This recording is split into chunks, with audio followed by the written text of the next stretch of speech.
दोस्तों नमस्कार, जय श्री कृष्णा। मैं चित्रा मुदगल आपके और मेरे अपने YouTube चैनल आपकी एस्ट्रो पर आप सभी का दिल से स्वागत करती हूँ। आज मैं आप लोगों को एक मेरे बचपन की इन्फॉर्मेशन शेयर करना चाहती हूँ। मैं ये चाहती हूँ कि आज की पीढ़ी भी इन बातों को समझे, क्योंकि ये जो हमारी जनरेशन है ये बहुत समझदार है, बस हमें इन्हें बताना होता है। तो जब भी मुझे कुछ इन्फॉर्मेशन ऐसी लगती है जो आप लोगों के लिए यूज़फुल हो सकती है तो मैं ज़रूर शेयर करती हूँ। जब मैं छोटी थी तो मैं मेरी मम्मी को ये कहते हुए देखती थी कि बेटा, रेशमी वस्त्र जो होते हैं ये शुद्ध होते हैं, क्योंकि जो मेरे पापा हैं, मतलब जो मेरे पापा के पूर्वज हैं, ये मथुरा गोकुल से बिलोंग करते हैं। तो वहाँ इन बातों का बहुत ध्यान रखा जाता है। और हमारे घर में मेरे जो बाबा के पापा, मतलब मेरे परबाबा होते थे, वो मंदिर में पंडित जी का कार्य करते थे, भगवान जी की सेवा करते थे, ठाकुर जी की सेवा करते थे। तो वहीं से मेरी मम्मी बहुत सारी बातें सुनती थी और उन्हें फॉलो करती थी। तो मेरी मम्मी हमेशा मुझे कहती थी, जब भी 3 दिन जो हमारे होते हैं, पीरियड्स के दिन होते हैं, अशुद्धि के दिन होते हैं, तो उन दिनों में मम्मी मुझसे कहती थी कि बेटा, रेशमी कपड़े पहनना, रेशमी सूट पहनना, फिर तुम किसी चीज़ से यदि छुप भी जाओगी तो कोई दिक्कत नहीं है।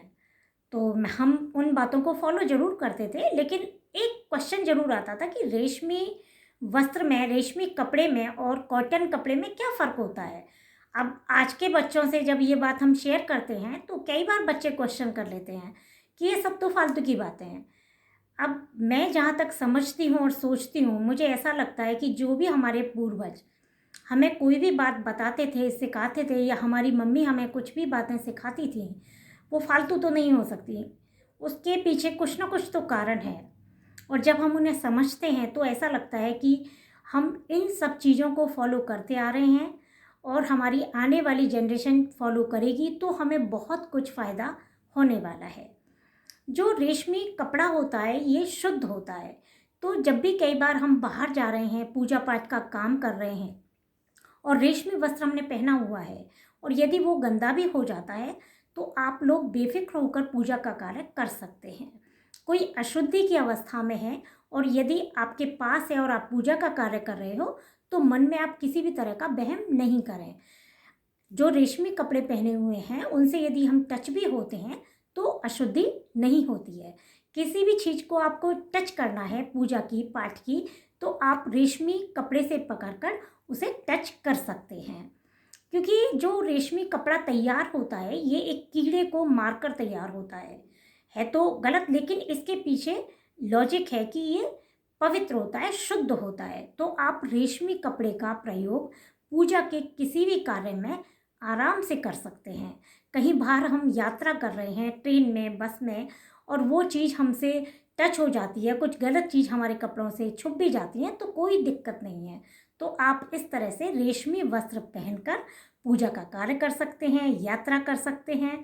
तो हम इस बात का फ़ायदा सभी लोग उठा सकते हैं।